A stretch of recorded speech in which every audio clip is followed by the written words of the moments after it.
अब देखिए, अपना विश्व का दूसरा महासागरीय जलमार्ग है भूमध्य सागर हिंद महासागर जलमार्ग।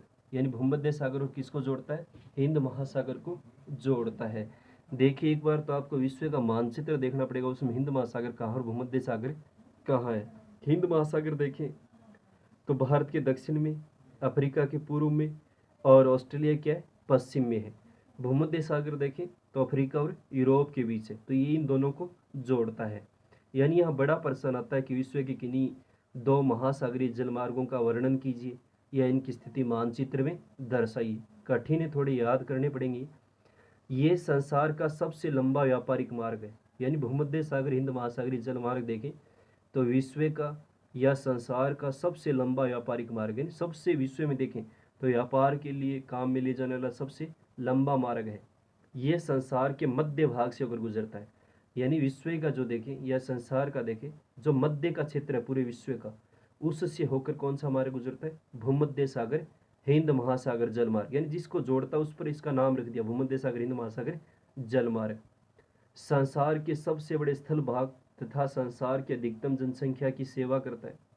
यानी संसार का देखें, जैसे अफ्रीका महाद्वीप है, अफ्रीका है, यूरोप है, एशिया, ऑस्ट्रेलिया, तो सबसे बड़ा जो स्थल भाग है उसकी और संसार की जो अधिकतम जनसंख्या है उसके लिए आयात निर्यात या व्यापार के लिए इस जलमार्ग को क्या लिया जाता है? काम में उपयोग में लिया जाता है। ये जलमार्ग विश्व की लगभग 75% जनसंख्या की सेवा करता है। यानी विश्व की देखें तो 75% जनसंख्या, क्योंकि अफ्रीका, एशिया और यूरोप में सर्वाधिक जनसंख्या वाले महाद्वीप है, ऑस्ट्रेलिया है, तो यहाँ पर 75% जो जनसंख्या है वो इसके उपयोग में लेती है इस जलमार्ग को। यह समुद्री मार्ग प्राचीन विश्व के हृदय स्थल कहे जाने वाले क्षेत्र से गुजरता है। यानी यह समुद्री मार्ग देखें, हिंद महासागर भूमध्य सागर, तो प्राचीन विश्व का हृदय स्थल, मुख्य स्थल था जहाँ से आयात और निर्यात प्राचीन काल में किया जाता था। यानी बहुत ज़्यादा व्यापार होता था, जैसे एशिया से यूरोप में होता था, अफ्रीका से एशिया में होता था या ऑस्ट्रेलिया में होता था। तो ये प्राचीन यानी मुख्य स्थल था, जो हृदय स्थल था, उस क्षेत्र से होकर ये गुजरता है।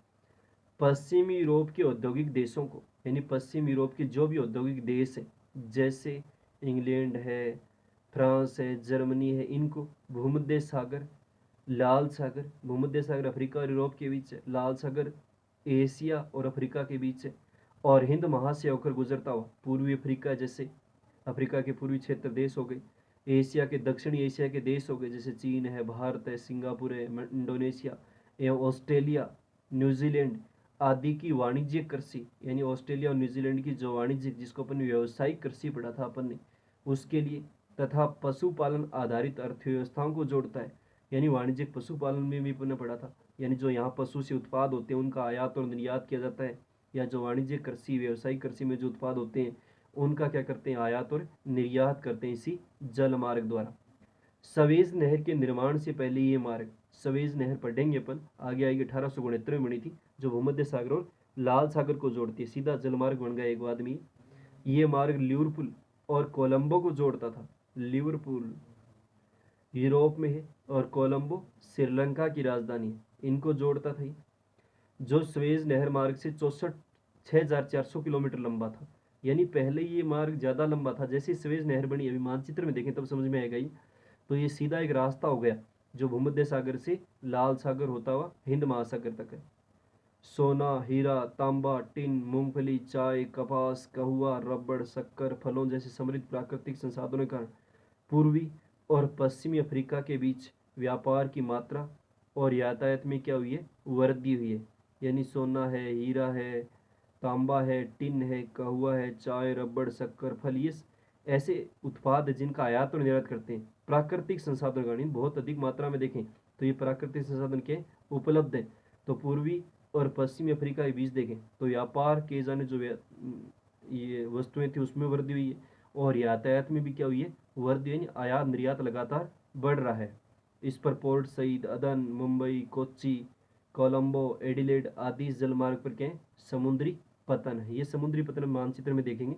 पोर्ट सईद जैसे उत्तर में है, अदन नीचे है यमन में, मुंबई भारत में, कोच्चि भारत में, केरल में, कोलंबो श्रीलंका में, और एडिलेड ऑस्ट्रेलिया के दक्षिणी तट पर स्थित है। तो ये मुख्य क्या, इस पर समुद्री पतन है। दोबारा से देखिए, दूसरा अपना जलमार्ग भूमध्य सागर हिंद महासागरीय जलमार्ग। यानी बड़ा प्रश्न आ सकता है कि विश्व के किन्हीं दो जलमार्गों जो महासागरीय जलमार्ग उनका वर्णन कीजिए, या सीधा दे दिया उत्तरी अटलांटिक समुद्री मार्ग का वर्णन कीजिए और भूमध्य सागरीय हिंद महासागरीय जलमार्ग का वर्णन कीजिए, या इनकी स्थिति मानचित्र में दर्शाइए। देखिए ये संसार का सबसे लंबा व्यापारिक मार्ग, यानी विश्व का देखें या संसार का देखें तो सबसे लंबा व्यापारिक मार्ग कौन सा है? भूमध्य सागर हिंद महासागर जल मार्ग है। ये संसार के मध्य से होकर गुजरता है, यानी पूरे विश्व के देखें तो लगभग मध्य से होकर गुजरता है। ये संसार के सबसे बड़े स्थल भाग और संसार की अधिकतम जनसंख्या की सेवा करता है। यानी संसार का सबसे बड़ा जो स्थल भाग है उसमें और संसार की जो अधिकतम जनसंख्या है उसके लिए आयात निर्यात के लिए इसको काम में लेते हैं। ये जलमार्ग विश्व की लगभग 75% जनसंख्या की सेवा करता है। विश्व की देखें तो लगभग 75% जो जनसंख्या है वो इसको काम में लेती है, यानी आयात निर्यात के लिए। यह समुद्री जलमार्ग प्राचीन विश्व के हृदय स्थल कहे जाने वाले क्षेत्रों से गुजरता है। यानी ये समुद्री जलमार्ग देखें तो प्राचीन विश्व का हृदय स्थल मुख्य जो क्षेत्र था जो इसको काम में लेते थे उससे होकर ये गुजरता है।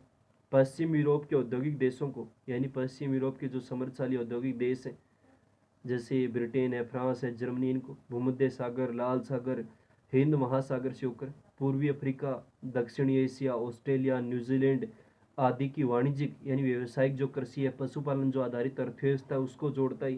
यानी व्यापारिक जो कृषि है या पशुओं से जो उत्पाद होते हैं उनका आयात निर्यात करते हैं।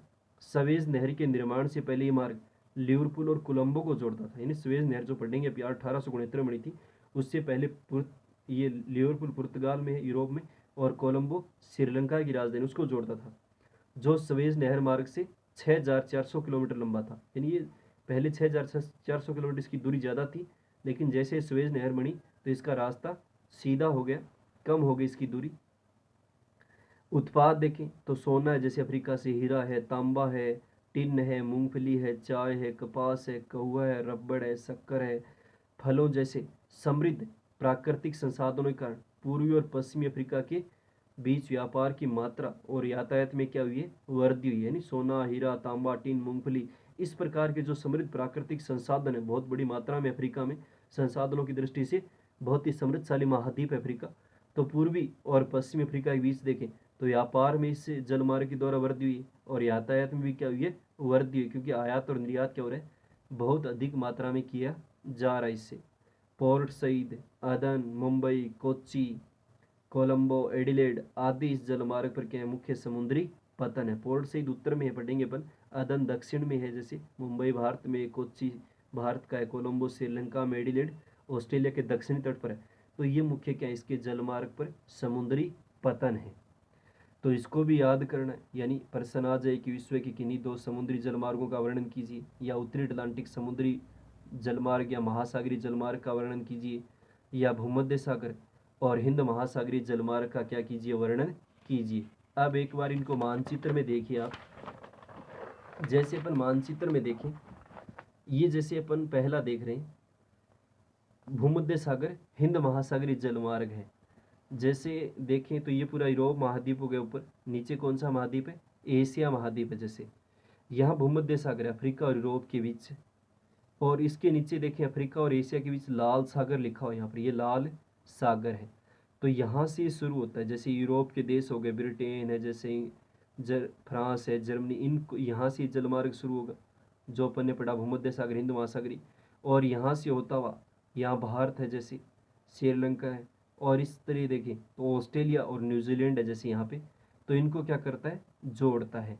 यानी यहाँ तक ये जलमार्ग की सुविधा उपलब्ध कराता है। तो ये मानचित्र में देखना कि मानचित्र में दर्शाना भी आता है कि भूमध्य सागरीय हिंद महासागर की स्थिति क्या दर्शाई? विश्व के मानचित्र में दर्शाई है। यानी यहाँ तो अफ्रीका महाद्वीप हो गया, ये पूरा देखें, इससे ऊपर यूरोप महाद्वीप है, नीचे कौन सा है? एशिया है। यहाँ जैसे अपने भारत की स्थिति है, नीचे कौन सा है? श्रीलंका है। और यहाँ पे कौन सा महासागर है? हिंद महासागर, जैसे अफ्रीका के पूर्व में हो गया, ऑस्ट्रेलिया के पश्चिम में और भारत के क्या है? दक्षिण में। और यूरोप और अफ्रीका के बीच है भूमध्य सागर, और यहाँ अफ्रीका और एशिया के बीच है लाल सागर। यहाँ है वो सवेज नहर, अभी आगे पढ़ेंगे अपन आएगी, जो भूमध्य सागर और लाल सागर को जोड़ती है। यानी पहले इस जलमार्ग को यहाँ से होते हुए यहाँ से यहाँ तक पहुँचना पड़ता था, तो जो दूरी थी वो 6400 किलोमीटर क्या थी? दूर थी, अपन ने पढ़ा था। और जैसे ये सवेज नहर बनी तो ये क्या हो गया, सीधा रास्ता हो गया यहाँ से, इसको यहाँ होके नहीं आना पड़ता है। 6400 किलोमीटर क्या हो गई है, कम हो गई है। तो इसके द्वारा ये भूमध्य सागर और हिंद महासागरीय जलमार्ग है जो संसार का सबसे ज़्यादा प्रयोग में लिया जाने वाला जलमार्ग है। भूमध्य सागर होता हुआ लाल सागर है, जैसे अफ्रीका का पूर्वी भाग हो गया, तो इसमें संसाधनों का आयात और निर्यात होता है। यहाँ भारत हो गया, दक्षिण एशिया के देश हो गए, श्रीलंका, इंडोनेशिया, इनके लिए। और ये कौन सा है, ऑस्ट्रेलिया है। तो इन देशों के लिए बहुत ज़्यादा क्या इसमें आयात और निर्यात में क्या हो रही है, वृद्धि हो रही है। दूसरा अपन देखें तो अपना जलमार्ग था उत्तरी अटलांटिक समुद्री जलमार्ग था। देखिए उत्तरी अटलांटिक समुद्री जलमार्ग देखें तो ये है उत्तरी अटलांटिक समुद्री जलमार्ग। जैसे यहाँ देखें उत्तरी अमेरिका है, नीचे देखें दक्षिणी अमेरिका है, और ये यूरोप का पश्चिमी भाग है। तो इन दोनों को जोड़ता है उत्तरी अटलांटिक समुद्री। हमारे पढ़ा था ना अपन ने कि पश्चिम यूरोप के जो भी औद्योगिक देश हैं जैसे ब्रिटेन है, फ्रांस है, इनको किससे जोड़ता है, उत्तरी अमेरिका में। ऊपर तो कौन सा देश है, कनाडा है, जैसे ये पूरा देखें, और नीचे कौन सा देश है, संयुक्त राज्य अमेरिका है जैसे, तो इनको जोड़ता है। तो ये स्थिति किसकी, उत्तरी अटलांटिक समुद्री मार्ग की है। तो एक बार देखना, इनको समझ में आए मानचित्र में अच्छे से मानचित्र में दर्शाने भी आते हैं, और नहीं आए तो फिर क्लास में दोबारा ये समझा दिए जाएंगे बोर्ड के ऊपर, क्योंकि कठिन है थोड़ा सा पाठ और याद करने हैं।